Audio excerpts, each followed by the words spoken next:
வணக்கம் அனுகிரகம் தமிழ் சேனல் நேர்களே, நான் உங்கள் அன்பான சயின்டிபிக் வேதிக் அஸ்ட்ராலஜர் அஸ்ட்ரோரஞ்சி பேசுகிறேன். நல்லது நினைப்போம், நல்லதே நடக்கும். இந்த வீடியோவில் நம்ம என்ன பார்க்க போறோம்னா, ஜூன் மாதம் 2026 சிம்ம ராசிக்காரர்களுக்கு எத்தகைய ஒரு பலாபலன்கள் நிறைந்ததான ஒரு அமைப்பு இருக்கு அப்படிங்கிறது நம்ம பார்க்க போறோம். இப்போ 2026 ஜூன் மாதம் பிறக்கும் பொழுதே பார்த்தீங்கன்னா குரு பெயர்ச்சி ஆகி 11ஆம் இடத்துல இருக்கக்கூடிய அந்த குரு 12ஆம் இடத்துக்கு வந்து அஷ்டம சனியால் பாதிக்கப்பட்ட சிம்மராசிக்காரர்களுக்கு நல்ல ஒரு பலாபலனை கொடுக்குது.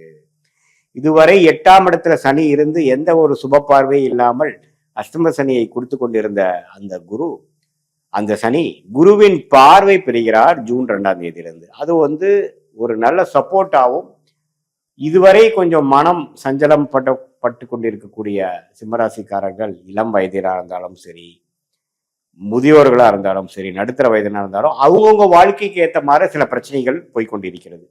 ஸோ அது எப்படி வந்து நம்மளுடைய இந்த குரு பயிற்சினால நல்ல ஒரு அமைப்பு வருதுங்கிறது தான் நம்ம தெரிஞ்சுக்கிறோம். ஏன்னா அந்த 8ஆம் இடத்துல இருக்கக்கூடிய சனி கொஞ்சம் குருவின் பார்வை பெற்று அவங்கவுங்களுக்கு வரக்கூடிய அமைப்புகள்லாம் சரியாகிற மாற, கொஞ்சம் தன்மை குறையிற மாற, வக்கரங்கள் குறையிற மாற, இன்டென்சிட்டி குறையிற மாதிரி அமைப்பை கொடுக்குது. அது நல்ல ஒரு அமைப்பு. நம்ம வந்து இந்த வீடியோவில் சயின்டிஃபிக் வேதிக் அஸ்ட்ராலஜி முறையில் எதையும் மிகைப்படுத்தாமல், பரிகாரங்கள் அது மாதிரி விஷயத்துக்குள் போடாமல் உள்ளதுவாறு பார்க்க போறோம். அந்த அடிப்படையில் இந்த குரு பயிற்சி வந்து எந்த விதத்துலையும் பார்த்தீங்கன்னா ஒரு தவறான அமைப்பு இல்லை. என்னடா 12ஆம் வீட்டுக்கு போயிட்டாருன்னு நினைக்க வேண்டாம். 12ஆம் வீட்டுக்கு போனாலும் 6ஆம் வீட்டுக்கு பார்க்கிறார், 8ஆம் வீட்டை பார்க்கிறார், 4ஆம் வீட்டை பார்க்கிறார். ஸோ கடன் மூலமாக, சில அதர் பீப்புள்ஸ் ஃபண்டு மூலமாக சில பிரச்சனைகளை நம்ம சால்வ் பண்ணிக்கலாம்.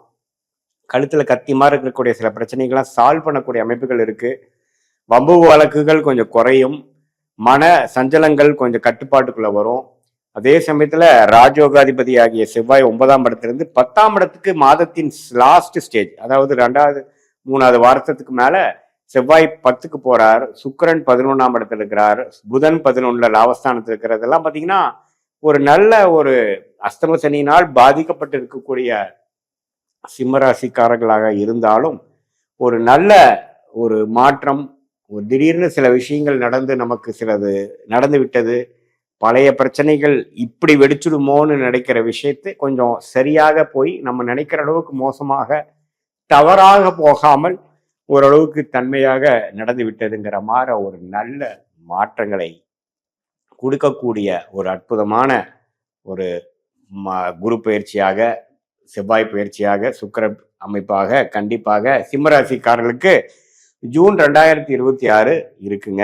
மாணவர்களுக்கு பார்த்தீங்கன்னா நல்லா படிக்கக்கூடிய அமைப்பு, படிக்கிற மூலமாக அவங்களுடைய காம்படிட்டிவ் எக்ஸாம்ஸ் கிளியர் பண்ணக்கூடிய அமைப்புகள், அவங்களுடைய என்னதான் அஷ்டம சனி நடந்திருந்தாலும் ஒரு இடம் மாற்றத்தை கொடுத்து அந்த டிஸ்கம்ஃபோர்ட் கொடுத்தும் சில பெனிஃபிட் கொடுக்கக்கூடிய மாதிரி அமைப்பு, காம்படிட்டிவ் எக்ஸாம்ஸாக இருக்கட்டும், மீடியா துறையில் இருக்கிறவங்களா இருக்கட்டும், எல்லாத்துலேயுமே கொஞ்சம் வெற்றி கிடைக்கிற மாதிரி அமைப்புகளை கொடுக்குதுங்க.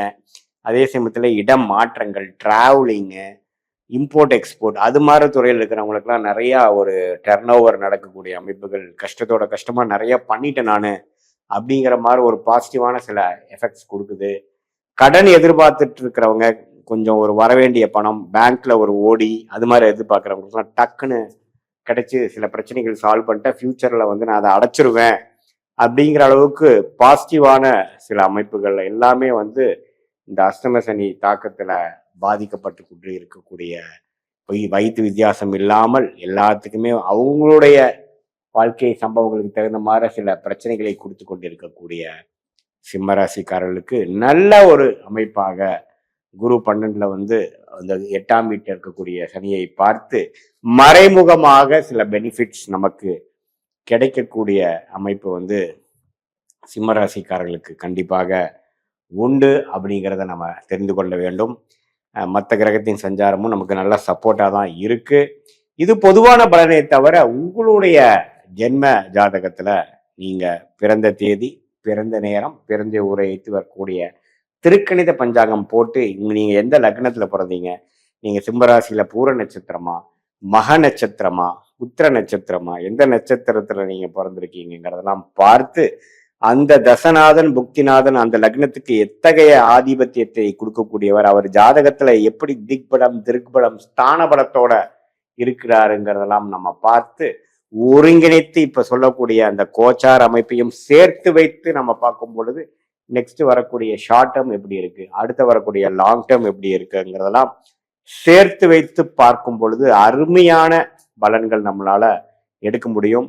கிளாரிட்டி நமக்கு கிடைக்கும். நம்மளுடைய வாழ்க்கையில இருக்கக்கூடிய சாய்ஸஸ் எது நமக்கு கரெக்டா வருது, எது நமக்கு கிளிக் ஆகும், எது நமக்கு கிளிக் ஆகாது, எது மாதிரி முடிவுகளை எடுத்துக்கலாம், எது மாதிரி முடிவுகளுக்கு போக வேண்டாம், நம்மளுடைய பிராப்தங்கள் நம்மளுடைய தோஷங்கள் எப்படி இருக்கு, நம்ம எந்த மாதிரி ஒரு கர்மால நம்ம பிறந்திருக்கோம், நம்மளுடைய ஃபார்ச்சுனேட் பிளானட் என்ன, அந்த பிளானட் எது மாதிரி படிப்பு எது மாதிரி துறையில நமக்கு நல்ல யோகத்தையும் முன்னேற்றத்தையும் கொடுக்கும், எந்த நேரத்துல நம்ம வேலை மாறலாம், எந்த நேரத்துல நம்ம கொஞ்சம் அமைதியா இருக்கலாம் அப்படிங்கிறதெல்லாம் நம்மளுடைய தசா புக்தி அந்தரம் சூக்ஷ்மம் லெவல்ல நம்ம பிரித்து பார்த்து சயின்டிபிக் வேதிக் அஸ்ட்ராலஜி முறையில எதையும் மிகைப்படுத்தாமல் உள்ளது உள்ளவாறு நம்ம பார்க்கும் பொழுது கண்டிப்பாக ஒரு நல்ல தெளிவு வரும்.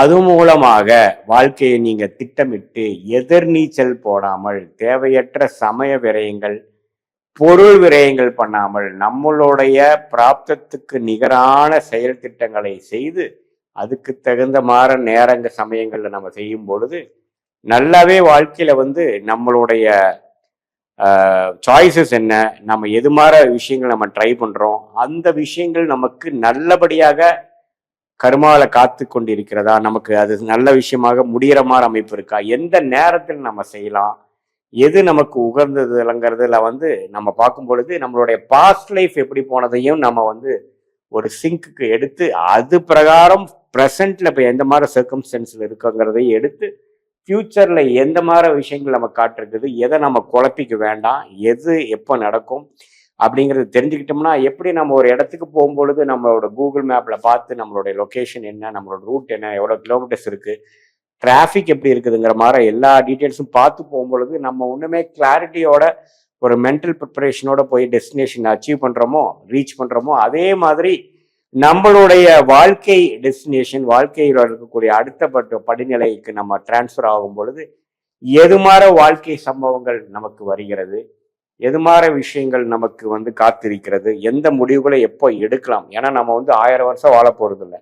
ஒரு தவறான முடிவுகளும் காஸ்ட்லியாக தான் இந்த வாரம் இருக்க போகுது. இப்போ இருக்கக்கூடிய பொருளாதார நிலைமையிலையும் இருக்கக்கூடிய பல சிக்கல்கள்லையும் ஒரு முடிவுகளும் கரெக்டாக எடுத்தாதான் வாழ்க்கையில பின்விளைவுகள் இல்லாமல் ஸ்மூதா போகக்கூடிய அமைப்புகள் இருக்கிறதுனால இந்த பரிகாரங்கள் மூட நம்பிக்கைகள் அது இதுன்னு சொல்லாம உள்ளது உள்ளவாறு ஒரு கிரகம் இப்படி இருக்கும் பொழுது நம்மளுடைய பாஸ்ட் லைஃப் எப்படி அமைஞ்சது, எந்த நேரத்துல நல்லா இருந்தோம், எந்த நேரத்துல நம்ம டெவலப் ஆகி வந்தோம், அதே மாதிரி இப்போ ஃபியூச்சர்லயும் இந்த தசையில எப்படி காட்டுது அப்படிங்கிறத உங்களுக்கே ஒரு மிரர் மாற ஒரு கண்ணாடி போல உங்க வாழ்க்கையை நீங்களே பார்த்து அதுக்கு தகுந்த மாதிரி ஒரு கன்ஃபியூஷன் இல்ல குறைச்சி கிளாரிட்டி எடுத்து நீங்கள் செயல்படும் பொழுது நீங்களும் குழம்பி அடுத்தவங்களையும் குழப்பாம ஒரு தெளிவான வாழ்க்கையை உங்களாலையும் வாழ முடியும். சயின்டிபிக் வேதிக் அஸ்ட்ராலஜி மூலமாக நீங்கள் வாழ்க்கையில் மேம்படலாம் என்பதை சொல்ல விரும்புகிறேன். மீண்டும் மற்றொரு காணொலியில் சந்திப்போம். நன்றி, வணக்கம்.